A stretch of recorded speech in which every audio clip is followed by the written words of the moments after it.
तुमर जंत्रणार कारण किछि भी हो, किंतु सही कारणरू अन्यर क्षति करंतु नहीं। ଯେଉଁମାନେ ଅନ୍ୟମାନଙ୍କୁ ଆଘାତ କରନ୍ତି ସେମାନେ ନିଶ୍ଚିତ ଭାବରେ କଷ୍ଟ ପାଇବେ, କୌଣସି ପରିସ୍ଥିତିରେ ଏଥିରୁ ରକ୍ଷା ପାଇପାରିବେ ନାହିଁ। ଆମେ କରୁଥିବା ଭଲ କାର୍ଯ୍ୟ ବା ଖରାପ କାର୍ଯ୍ୟ ଆମକୁ ଛାଇ ପରି ହନ୍ତସନ୍ତ କରୁଥାଏ। ସକାରାତ୍ମକ ଚିନ୍ତାଧାରା ଥିବା ଲୋକଙ୍କ ପାଇଁ ସୁଖ ଏକ ଛାଇ ପରି।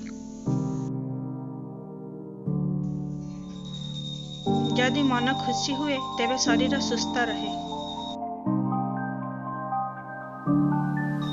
ହିଂସା କେବଳ ଶାରୀରିକ ଏ ନୁହେଁ, ଶବ୍ଦ ଦ୍ୱାରା ଅନ୍ୟମାନଙ୍କୁ ଆଘାତ କରିବା ମଧ୍ୟ ହିଂସା କୁହାଯାଏ।